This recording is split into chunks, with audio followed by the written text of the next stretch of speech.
Welcome to OverDrive. I'm Matthew Cauz, and that is Dave Feschuk. This is the summer schedule edition of the show. Remember, you can stream us at tsn1050.ca and on the iHeartRadio app. And Dave, when I hear that song, and I always love that OverDrive starts with that song, Can You Hear Me Knocking by the Rolling Stones, I always think of the movie Casino.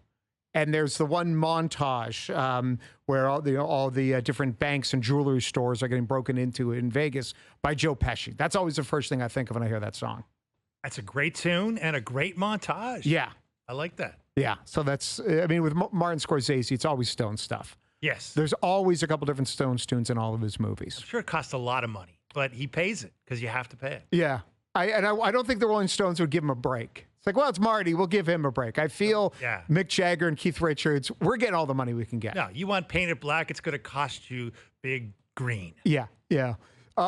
We'll get into the top stories from the weekend, everything with the summer games that are now over. I think we could say it was a success.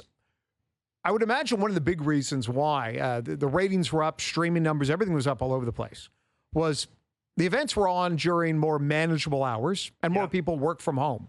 So 3 p.m. is more doable if you're working from home and your boss isn't seeing what you're doing. No, you're right, for sure. I mean, we came off the Tokyo, Beijing back-to-back of Asian games, and those were tough. And I guess before that, you had Pyeongchang in the winter. And that's like halfway around the world. It's like day is night, night is day. Not easy for the TV viewer. Europe's better. LA is going to be even better in 2028.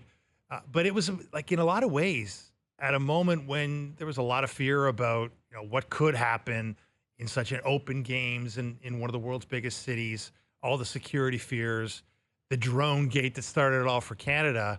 I mean, could it have really gone any better? It's hard to imagine that it could have. It's a good point. There was no security threat. There was no massive incident that happened that would have impacted the infrastructure. There were stories about it at the start of the Olympics, but that went away. Arson early on. Yeah, but that went away.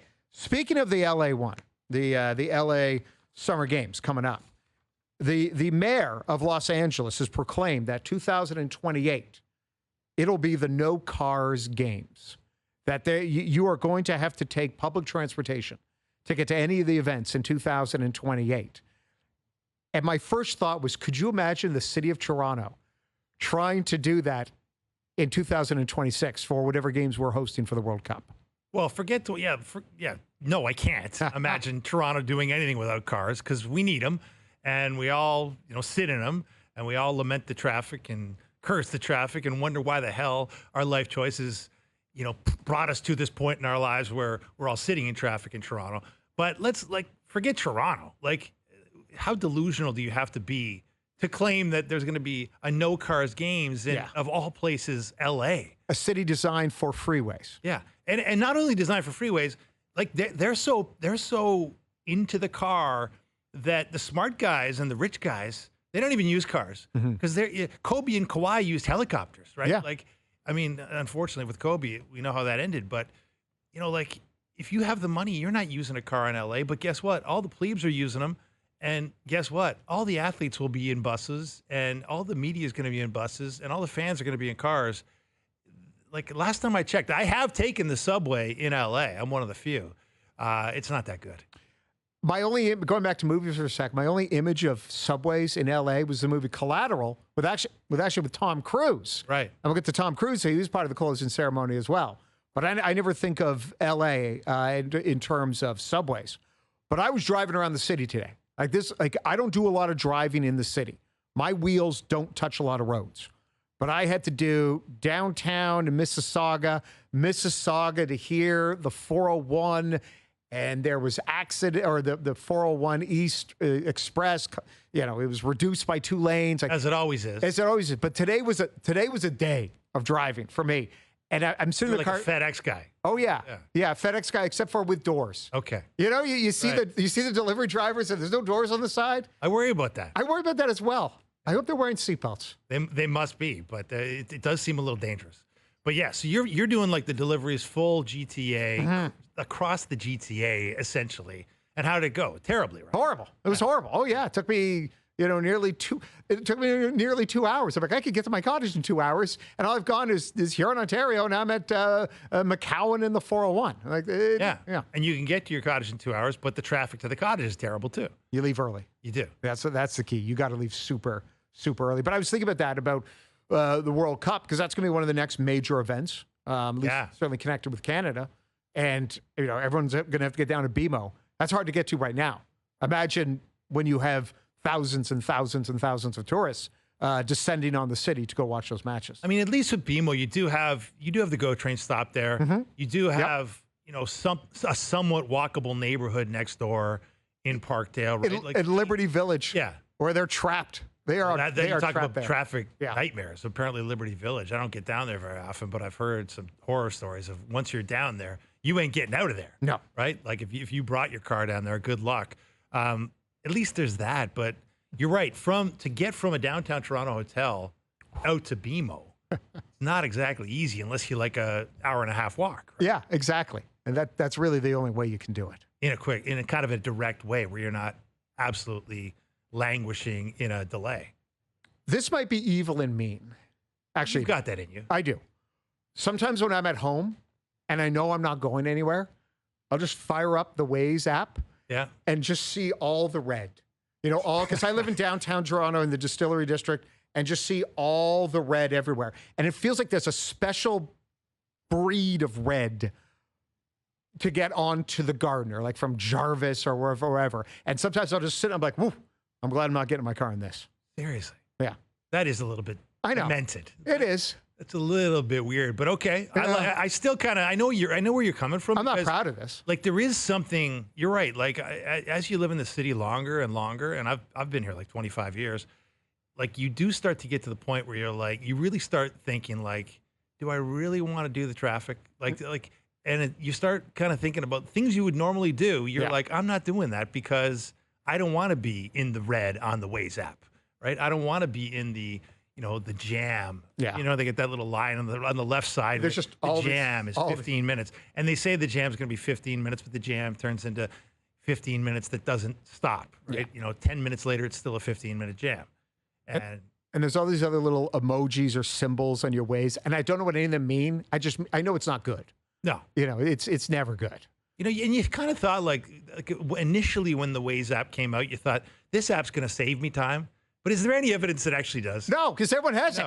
Everyone's got the same app. There are no secret passages left in the city. There's no secret routes. Like when it first came out, though, that was sort of the idea, right? You had a 6-month window. Yeah, I can save time here. Mm-hmm. There's a better way. Yeah. There is no better way. There really isn't. Like, sadly. And other than a helicopter. Like, unless you've got the cash for a helicopter, a helipad, the pilot, all that goes with it, I don't know what kind of income bracket do you need to be in? You don't see anybody doing it. Like, I'm kind of surprised, like, at what point does Larry Tannenbaum start taking the helicopter from Forest Hill down to the arena, right? Because he's just tired of sitting in traffic. He'll have to eventually, when the WNBA team starts in Toronto, he's going to have to helicopter his way into those games. Like I'm wondering when our richest of the rich will just start saying, you know what, we're not doing this traffic thing anymore. It's helipad on top of the Scotiabank Arena time. The 4x100 meter relay, it felt to me that cemented the 2024 Summer Olympic Games as quote unquote a success for Canada, that we needed that moment because Andre DeGrasse didn't do well in the 100 or 200 meter. Andre Brown disqualified in one of the heats in the 100 meter. And so for those guys to get that redemption, for them to beat, and I know the States got disqualified, but for them to beat the other team, the other squads, the other groups, and it also meant that DeGrasse 7 medals tied with Penny Oleksiak. I thought that event on Friday, when they won that gold, the feel-good moment, that for me is like, okay, we can now officially say it's been a successful games for Canada. Would you agree or disagree with that assessment? Oh, 100% agree. Like it was a crowning moment at a great Olympics for Canada. And you're right. It was a great bookend to Andre DeGrasse's career because it was, you started to feel like, this guy had shown up to 2 previous Olympics, 6 Olympic events, a medal in every event he'd ever entered before he got to Paris, right? Had this incredible record. And it was one of the great stories in Canadian sports history, right? This guy that Him and Bolt. Yeah. When Usain Bolt sort of blessed him, like Usain Bolt, you could see had a level of admiration for Andre DeGrasse. It's like you're being blessed by the Pope. Exactly. In the track world when Usain Bolt is noticing if you. he'll go back and forth with you, Yeah. you're doing something right. Exactly. And he did. And so, yeah, it was, you sort of felt you were left a little hollow when Andre DeGrasse doesn't qualify for the 200 final, then he doesn't qualify for the 100 final. And you were looking for something. You're right. And look, Canadian athletes gave us a lot at the athletics meet. We're the hammer throwing kings and queens of the planet. That's now. right. That's right. Nobody does it like us. Exactly. Take that. Nobody throws that hammer quite like a Canadian. Yeah. And look, there were all kinds of other reasons to be excited. But yeah, there's something special about the relays in general. Like it's a really great event in terms of, because there is something to be said for, okay, on paper, these are the 4 fastest runners, but this race is not run on paper. It's run with this little stick that you have to pass between your speeding hands. It's an added discipline. Exactly. Yeah. Yeah. And for whatever reason, and if you're in charge of Athletics USA track and field, like, how can it be that your team finds a way to screw it up every time, even though you've got the massive speed advantage every time? You've got the 4 best athletes on the track, or at least their sum totals are the 4 best, and yet you still screw it up. But isn't there something satisfying about not only winning, but watching the U.S. screw it up? Oh, yeah. The only thing missing was you wish Noah Lyles was part of the American team that lost. Yeah. It would have made it a little bit better. That sports schadenfreude. Would have made it a lot better. Yeah. Yeah. Would have made it a lot better, considering he was the guy disrespecting Canada in that widely circulated clip of him saying, who? Yeah. Who?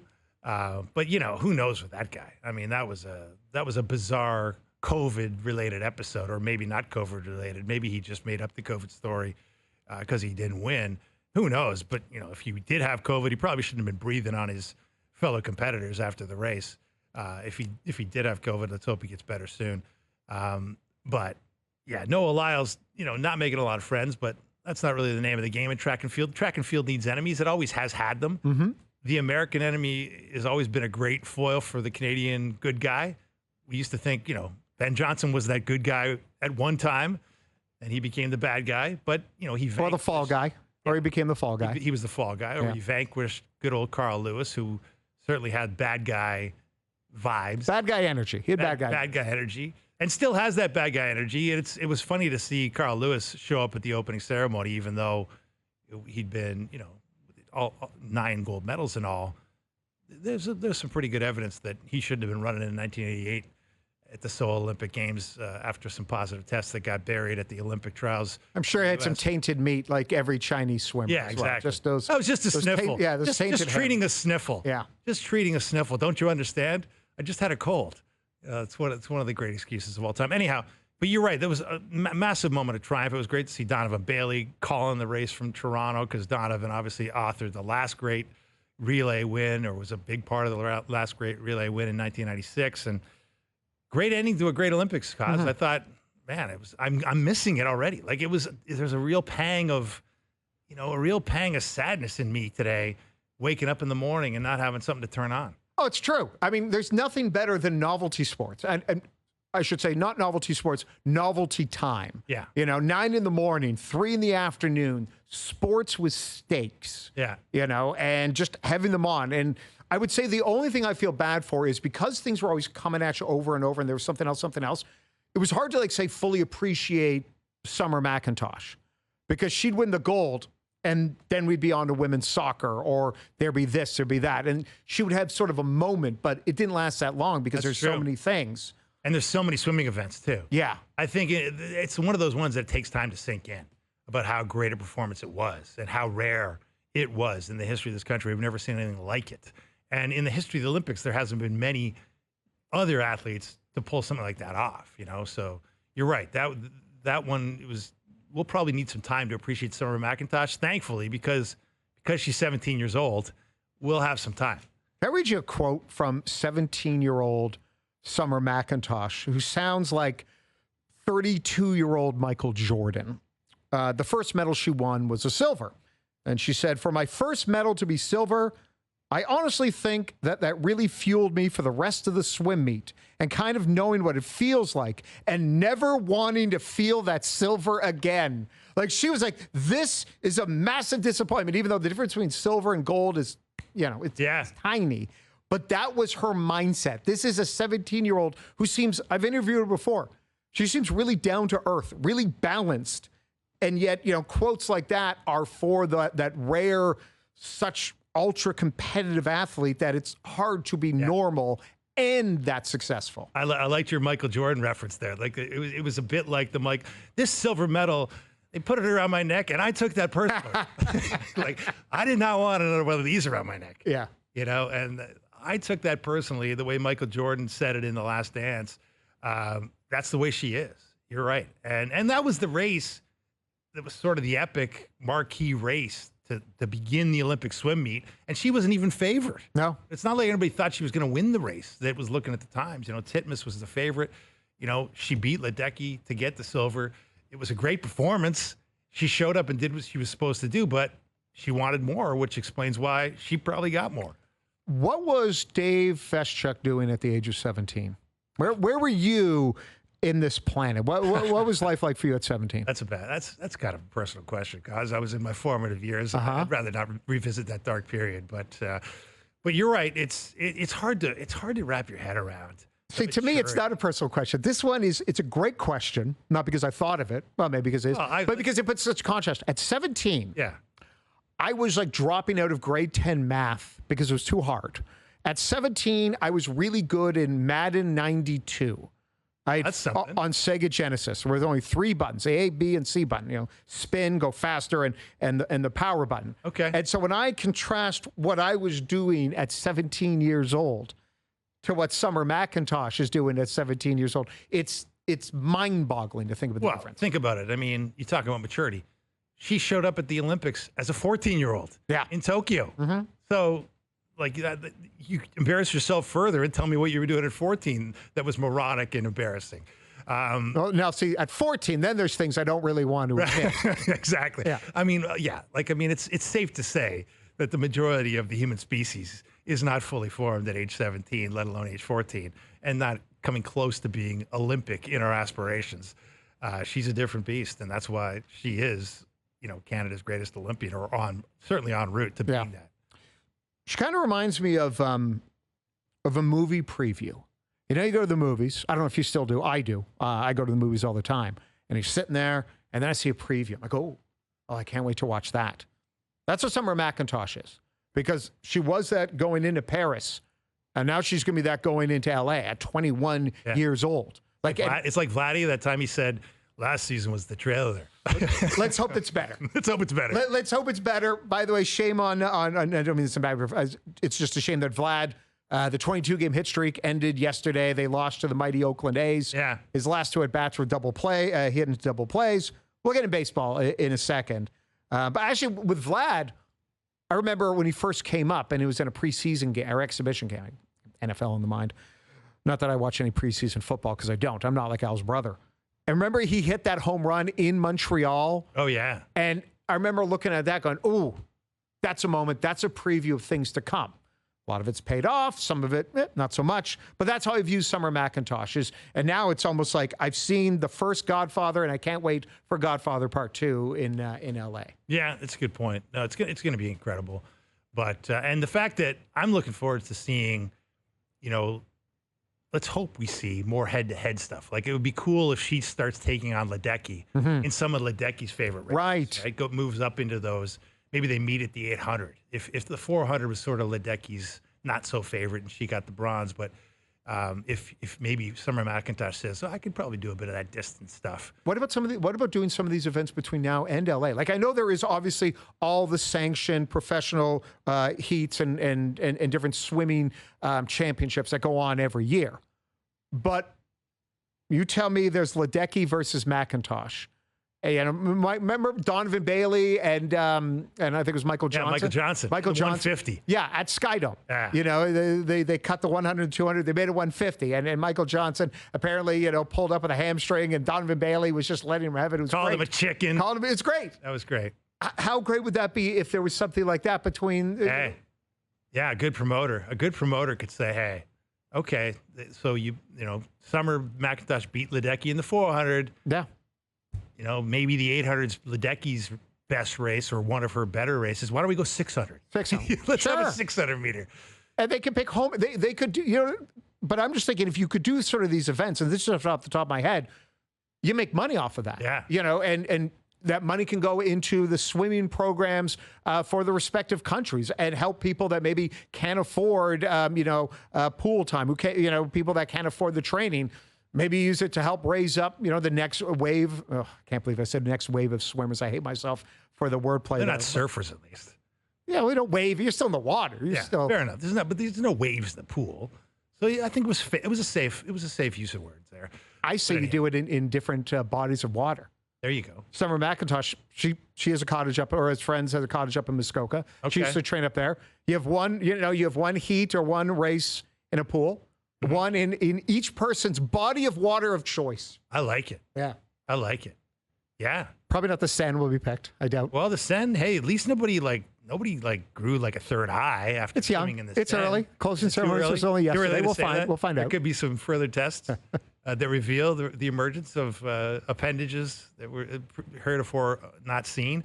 Yeah, I could, I like these ideas. I Thank really you. do. And I like the idea of another Canada-U.S. rivalry, right? Like, How much do we like it in hockey when the women's hockey doing battle with one another? There's ways that this can be done, and I don't think it would. I mean, it just depends on the training schedule and all that sort of stuff. But to me, this would be an easy way to make money for these respective programs that don't get as much attention now that the Olympics are over, and now our attention goes to preseason football. yeah, Or Maple Leafs training camp. it's so true. I don't know if women's swimming can get to that level, but you're like, They can get to a if higher there's a level. person that could do it. If there are two people that could do it, it's Summer McIntosh and Katie Ledecky, right? And I don't even know if that would be the interesting thing. Like when you had Donovan Bailey and Michael Johnson, there was a bit of animosity there. There still seems to be, I think, between those two guys after all these years. When you watch Canada win gold in men's 4x1 relay, you're also taking some pleasure in seeing the U.S. screw it up again. Right? Yeah. It's kind of like it's why probably a big portion of people on this planet were probably cheering for France to knock off the big bad Americans in both the men's and women's basketball finals, right? Although with the American men, I think you can cheer against the Americans, but it's hard to cheer against Steph Curry. He was incredible against France. Those 4 3-pointers he hit in the fourth quarter. Yeah, it's hard to root, and we'll get into the American basketball. It's hard to root against Steph. It's easy to root against Joel Embiid. You pick and choose. And LeBron has his, obviously He has his moments where it's hard to root moments for him. where it gets very difficult to cheer for him, even if you're a member of his family. And I'm sure Bronny knows what I'm saying. Bronny's going to be on that 2028 basketball team. Oh, you think? Oh yeah, of course. It's in L.A. That's right. And he'll earn his spot, Matthew. He will earn his spot. He will not be given his spot. We got about a minute left here. We got Marc Ross, NFL Network analyst, who's going to join us on the other side. He was an executive with the New York Giants and won 2 Super Bowls when Eli Manning and the Giants beat Tom Brady. I don't know what it is with this beating Tom Brady thing. Other people say it's hard. As a Giants fan, I think it's remarkably easy. That's pretty insufferable, actually. Thank you. You and a former Giants executive. I wonder who booked this show. You know what? Producer Owen said, "Would you like Marc Ross?" I'm like, "Sure, yeah, I'll take Marc Ross." I'll go there. Yeah. You know what we'll say, because we don't have time. I want to get into the men's basketball, because I think we can say the Canadian basketball, the men's side, would that be the most disappointing thing from these games? Without a doubt. Yeah. Other than, the way the women's soccer team made us an international embarrassment. Doesn't that feel like forever ago, that the drone scandal? Because that started like right around the start of before the opening ceremony. Because the first match against New Zealand, that was before the opening ceremony, I believe. Yeah, it does feel like a long time ago, and it was. I mean, these Olympics, it lasted a long time. Mm-hmm. Good on the players for redeeming the jersey in a lot of ways, just by the way they played. Mm-hmm. Winning all 3 games in the group and getting through despite the 6-point penalty from FIFA. But yeah, that's a story that's not going away. Oh no, No. John Herdman is like, oh, wait, why am I trending now? No. Don't let me trend. Let someone else go out there and trend. Yeah, Mr. Herdman's got some explaining to do, as do plenty of other people involved in the drone gate. Oh, yeah. Past presidents, current presidents, with all things connected with Canadian soccer. Yeah, that story is not going away. Marc Ross on this side. What I'm curious about is this time of year, preseason games are going on. How much do the executives, what are they looking for in these preseason games? How important are they? Or is it just about the final couple guys on the roster? Guys 49 to 53. So we'll talk to him about that in a moment. Overdrive is brought to you by FanDuel, bringing you everything from the opening line to the final score. Marc Ross joins Overdrive next. Welcome back, everyone. This is Overdrive. I'm Matthew Cauz. That is Dave Feschuk. The first week of preseason is in the books. It's important for a lot of players out there and executives. And joining us now, a man with a lot of experience as an executive, won 2 Super Bowls with the Giants, and now an NFL Network analyst. He does great work for them. It is Marc Ross. Marc, good afternoon. Thanks for being on the show today. No, my pleasure. I wanted to start here. Back during your days as a player evaluator, talent evaluator, how important is preseason to you, to executives? I feel that a lot of teams, they pretty much know most of what their depth charts are going to look like. But what are these weeks? What does it mean for the executives around the NFL? Well, you're really evaluating your players and your young guys and those fringe players on your own team. I remember my very first preseason, and I was just coming, a young guy. I didn't know that, coaches don't, put the whole game plan in. We got our doors blown off. I was with the Eagles by the Ravens, and I went to the coaches like, what are we doing? Like, don't worry about it. We're only doing 5% of what we're doing. So it's really about evaluating your own team and seeing those guys that you want to, stash on the practice squad and, see who be the fringe guys, and then also evaluating other teams. So we'll be going, scouts will go to other preseason games, get the film from other preseason games to see if you can find a diamond in the rough on someone else's team. So, the X's and O's and all of that, and the veterans evaluating that's really not much there. It's about the young guys and the fringe players, and those you're trying to get from other teams for sure. So, Marc, if it's not about the young guys, which it is, it's also about, these days, the drama of unsigned players that may or may not be traded, that are in sort of wars of words or wars of social media engagement with their teams. One of which is Brandon Aiyuk with the San Francisco 49ers. Obviously, a guy that the 49ers apparently would love to have around. They've also, thought about maybe not having him around if they can't get him inked to the deal that makes sense for them. What have you made of that sort of twisting saga of the 49ers and their star receiver? Yeah, he's the gift that keeps on giving for an NFL Network, because we can bring it up every day and talk about it and try to come with new angles about Brandon Aiyuk. Yeah, stay unsigned. So it's really been fascinating I've compared sort of the quarterback landscape of the contracts, where whoever the next quarterback up is, they get a contract. It doesn't matter whether you're better than the last guy. It's just next man up, give you more money, and keep going. Whereas other positions, still there's some value involved with, okay, Brandon Aiyuk, you're not better than Justin Jefferson, so we're not going to give you a contract that's more than that. And you're seeing that with the trade demands of Aiyuk, where other teams are saying, no, we're not going to pay a certain price for you, and there's a certain value that you're worth. Of course, on the players' end, Aiyuk and his representatives are saying, yeah, we are. We're up there. We're in that upper echelon, and they need me, and I can be a number 1 receiver and a top 5 guy in this league. So, it's fascinating because I don't know where it's going to end. There's stuff that come out from our insiders about frustration from the coaching staff. I'm sure Aiyuk's frustrated, the representation and the front office there. So it's really a fascinating case study, and where it will end, I really don't know. Well, then let's go on this, but a little bit more bigger picture, because you got Brandon Aiyuk. And then you also have CeeDee Lamb with the Dallas Cowboys. And every time Jerry Jones opens his mouth, that is also a gift for you at the NFL Network. Sure. Yes, indeed. I hope you send that man a fruit basket every year. And now I'm just reading that Jamar Chase, the Bengals' talented young wide receiver, is not happy. And what I wonder about is all these guys, the dollar value, the contract value for receivers keeps going up, up, and up. But the other side is there's always that next generation of receivers, rookie receivers, ready to replace them. Kansas City won a Super Bowl without a great wide receiver. I wonder, Mark, are we going to see a point where all these talented young wideouts, are they going to price themselves out? Because it always seems there's that next generation coming in.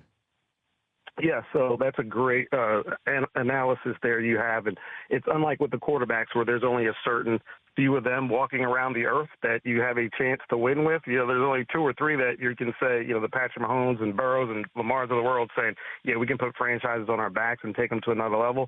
But even the guys that are sort of mid-tier that you've seen get paid, the Tuas, the Kirk Cousins, like, because there's only so many and teams don't want to get caught out. And you don't know when the next one's coming. Whereas receivers and the way the passing game has just evolved over the past 5-10 years, and there's just more and more of those guys coming out of college and making instant impacts where you don't have to wait 2 or 3 years to see, like, yep, rookie can be spectacular. And Puka Nacua is throwing the whole thing out of the mix. Well, we don't need to spend a first or second round. We can get a guy in the 5th round who can be a top 10 receiver. So, yes, the supply and demand. You know, there's a tons of supply of these receivers now, and unless you are a Justin Jefferson or a Tyreek Hill who can absolutely just change a game and change a franchise, then there's no need to really overspend for it because, like, we can just wait a year and get another one. And I think the difference with CD and Aiyuk, let's just say that I think the Cowboys absolutely need CD Lamb. They can't function without CD Lamb. That's been proven and shown where Dak hasn't been shown he can take the franchise to another level.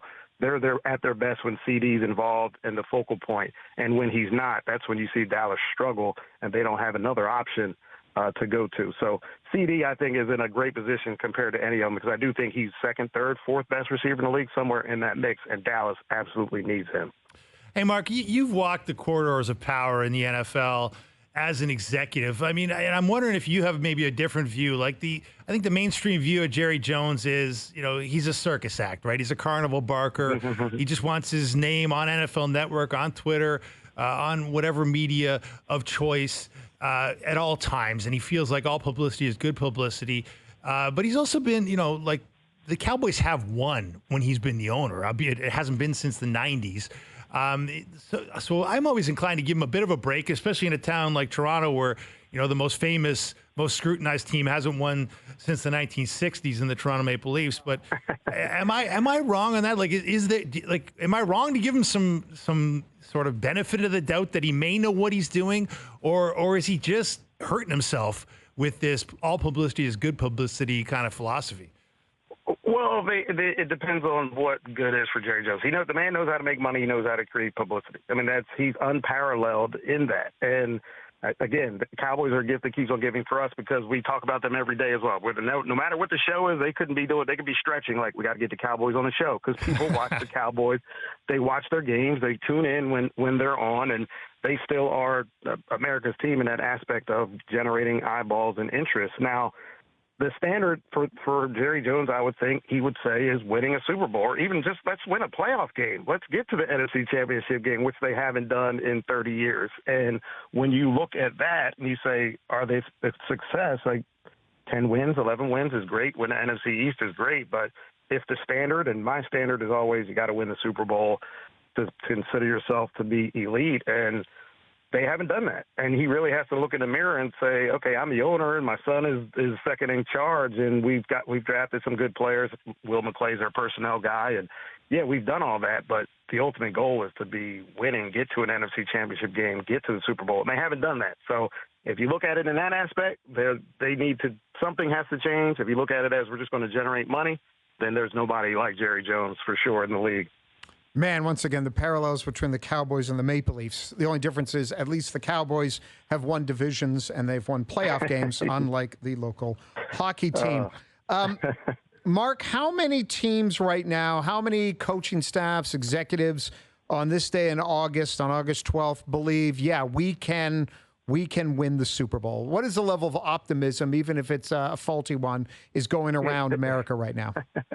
32. I call it the season of hope. Not Carolina. No, Carolina is not sitting there going, we got a chance, boys. We're going to win it. Like, yeah, as long as this goes right and Bryce is going to descend, we're going to make a run at it. It's the season of hope, and every single ounce of coverage we've had, and we talk good about the teams and make it look good that they got a chance if this goes right. But there's probably 6, 7 teams that know, yep, we've got it. things fall right for us. The injury situation, of course, is league-wide, but you're really looking at 6, 7 legitimate elite teams, and there's always that surprise team that comes out of the woodworks, and there's that mid-level of, yeah, we'll be a playoff team, but we really don't have enough to get there, and there's that bottom tier of 7 teams that absolutely have no chance, but they're talking themselves into it, at least talking themselves into making the playoffs or getting 3 more wins than the year before. So the season of hope is real, and opening day comes up, and reality sets in real quick. Yeah, Mark, we were talking about the Olympics off the top of the show. Wraps up in Paris, and we're pointing now to 2028 in L.A., and one of the sports on that menu that has not been an Olympic sport to date is flag football. And there's some conversation around the idea that, hey, maybe we could see NFL players in this flag football competition. If you're running an NFL team, how would you feel about seeing your star quarterback go out there for Team USA or a team whatever? Quarterback, I wouldn't mind. Now, my receivers and DBs, I wouldn't like that so much. Mahomes just sits standing in the pocket, just slinging around. The arm won't get itself hurt too much, no scrambling. But, yeah, you're always nervous in the off season when, any normal off season when your players are just training or playing hoops and whatnot. So, I know it would be an honor, and some big stars have already, Tyreek Hill have already talked about, yep, I want to play, and, I'll cook those dudes. But it's you got to look at it as they're going to be training anyway. You're hoping they'll have the best of injury prevention and the wear and tear on the body. You'd hope when it comes to that, but you're always nervous. Look, I stood at practices every day, training camps, whatever, and every single snap I'm nervous that somebody would go down or just fall. Like, oh, is this it? So executives are always nervous, coaches are always nervous, and that'll just definitely add to the anxiety seeing it on the world stage. Here's what I'd like to see as we let you go. Marc Ross from the NFL Network is joining us. I want Derrick Henry. And I want it to be tackle football, and I want to see, another nation that doesn't have many football players trying to tackle, like Derrick Henry running through the Netherlands defense. That's what I want to see. Yeah. Well, you got to put that right up a petition to do that. We'll add a new aspect of tackle world football. We'll have the flag, and then we'll have tackle as well. That would be a ratings winner. Hey, Mark, really love the work you do at the NFL Network, and thanks for taking time. Sure thing. All the best. That is Marc Ross. What quarterback? Like, imagine for flag football, Patrick Mahomes just swaggers out there. Oh, my gosh. They'd win like 100, to 10 or something. Yeah, you talk about a dream team. Yeah. Like, that would be a tough one to compare with. Like, beating Team USA at flag football. Canada would have, we'd have some good athletes. We have some good athletes. We'd have some good athletes. We could have Nathan Rourke kind of getting his vengeance on all these NFL teams that keep cutting him. Including the Atlanta Falcons, who just cut him recently. He's a heck of a quarterback. He is. I've never seen him play flag football. I've seen him play CFL football. I imagine he'd be good at flag football. I imagine all these quarterbacks without a pass rush, in their coming at them. I think they would all. Well, be there's good. a rush. Yeah, they're just taking your flag. They're not taking off your head. Yeah. Doesn't have the same sort of gravitas to it. But I want tackle football. Oh, come on. How funny would that be? It wouldn't be funny. It would be terrible. It'd be 120-3. Yeah, that would be kind of funny, but late in the game, But I mean, even with flag football, like how is anybody going to compare against the Americans? It's just hard to imagine if it goes down the way it could. Well, that's why they wanted in. They said, okay, sorry, breakdancing. Sorry, Wizard. No Wizard. The Wizard. You can't have Canadians winning breakdancing. Yeah, so breakdancing is done, one and done. And then we get the gold on the men's side of things. And now breakdancing is over. Yeah. I mean, Phil Wizard, hey, that's a heck of a claim to fame. Mm-hmm. I got a gold medal. Only one. The only breakdancing gold medal in the history of the world. He has more gold medals than any other male breakdancer in the history of breakdancing. It's amazing. Yeah. Incredible stuff. Great accomplishment by Mr. Wizard. And I thought, the one thing about the French, they're like, when you listen to their crowds, like they really they have a silly kind of aspect to them. Like they have these crazy, silly songs they sing in stadiums. So for the French to be the ones to say, we want breakdancing. Yeah. I think it's kind of fitting. Europe does so much of a better job when it comes to songs in arenas than in North America. Oh, not even close. Like we have the good old hockey game, being sung at a certain point of a Leafs game. Like it's not led by the fans. It's led by the Jumbotron. Yeah, and I know this might be a controversial statement. I don't like living on a prayer. Okay? I can't stand Bon Jovi's Living on a Prayer when the crowd is, I know there was one time when the crowd was singing it and then the puck dropped and I think someone on Edmonton scored one of their playoff wins. But I am tired of Bon Jovi as well. Are you? Yeah. Yeah. How do you feel about Don't Stop Believing? Oh, God. Sweet Caroline. Oh, my God. These are all horrible songs. And the songs weren't horrible when they first came out. And then, but it's now, it's just, it's overplayed. Yeah. It's way overplayed. No, but that's soccer. I guess it's the soccer tradition where they've got these clubs that kind of get together and they figure out which songs they're going to sing, and then somebody leads them, and the whole crowd gets involved, which is pretty cool because it's not driven by the game ops people, right? It's driven by the fans. But yeah, there's something silly about the French that I kind of like. Yeah. Like they don't take it too seriously, even though I'm sure they get as murderous as you can be at a soccer game if things don't go their way. Glenroy Gilbert, coach Athletics Canada, and he was great after and he was coach of the 4x100 meter men's relay team. He'll join us at the top of the hour. So we'll get back into the Olympics then. But on the other side, there was some controversy in the world of golf, and you're a big golf guy, and I want to get your take on Matt Kuchar, who decided, like, literally, I'm going to take my, well, I guess not take my ball. I'm going to leave my ball, and I'm just going to walk away and finish not in my final round, my final couple shots on Monday. And I want to get your take on it because Matt Kuchar, he's got some skeletons in his past, and I think he's added to it. And we'll play you that sound and show that video in just a moment. That's Dave Feschuk. I'm Matthew Cauz. You are listening to OverDrive right here on TSN. One thing I realized when you do this show, when you're on OverDrive, you're not just radio, it's TV. We're on TSN 4 from 4 to 6, and then we switch over to TSN 2 from 6 to 7. And I'm used to going, hey, you're listening to, TSN Radio or TSN 1050. I have to remind myself, wait, no, people are also watching. And I was never more scared than all day today walking with a coffee cup. Oh, yeah. Because the last thing you want, is the coffee stain and you don't realize, and you're on TV and your friends screenshot it and they make fun of you. So the whole day I am looking at this coffee cup. I'm like, I need to be very careful with this. Yeah. That's why you go black shirt. Oh, smart. Sports writer etiquette is, Diet Coke, coffee, 2 drinks of choice at the Sports Writing Nation. That is true. The only thing that can really get you is mustard, and that has happened. Mustard's a tricky stain to get out. It is. Very tricky. So avoid Dangerous hot stain. dogs on TV days would be the thing there. Or have a backup shirt in the car, which I'm sure you probably do. You're a radio veteran that occasionally appears on TV. Oh, yeah, no, I got the backup shirt, but I wanted to try to see if I could go the whole day. And you made it. I did. I set low bars for myself in terms of accomplishments, and then I can easily walk over them. I want to play you this sound because you're a big golf guy. Matt Kuchar, the Wyndham Championship was going on. He was not competing to win. He's in this one pairing near the end, final round on Sunday. Everyone else is like, yeah, we'll finish the round. This is on 18. And he says, no, it's too dark. I'm gonna pick it up on Monday. Here's Kuchar's decision to not finish his round. Yeah, it was past sunset, so we talked to him coming down the tee. Instead of just blowing the horn, we gave him the option to finish, and he chose not to finish. And he could finish the hole. That allowed the other 2 players to continue play, but he decided he didn't want to finish, and we'll have to just come back tomorrow. The horn's been theoretically blown? Correct. Yeah. He has the power to be able to make that decision. Just he's going to come out here tomorrow. I don't think there's going to be anybody here to watch it. I don't expect we're going to be bringing you that coverage tomorrow. Great line by Nance. Okay. He plays on Monday, gets a par instead of a bogey. By doing that, it actually gained him, he won $145,000, tied for 12th. If he bogeys the final hole, he makes just under $80,000, so that's a $65,000 decision. It did not look dark out there at all.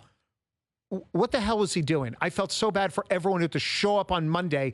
And it took 6 minutes. His final round took 6 minutes. Yeah. Well, to paraphrase Rory, who's taken a dig at Kuchar, who's famous for a little golf scandal known as Cheapskate Gate. Yes, with his the caddy. Tipping the caddy very poorly down in Mexico.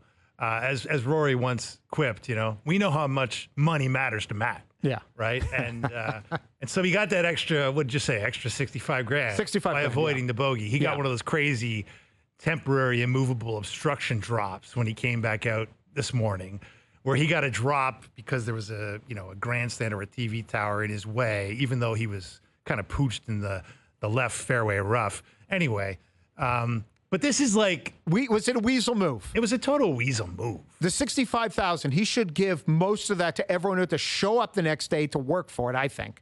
Well, look, I mean, I think there's like, people go a little overboard on everybody had to show up. Like, I've been to the sites of golf tournaments, PGA Tour events on the Monday after. A lot of people have to show up to work because guess what? Somebody has to take all that stuff down. Yeah. So the place is kind of a hive of activity. There's a lot of people playing golf because they often have corporate events on the Monday after. It's like, oh, come out and play the course that the pros played on the Monday after they played it. See how tough the rough is, watch how fast the greens are.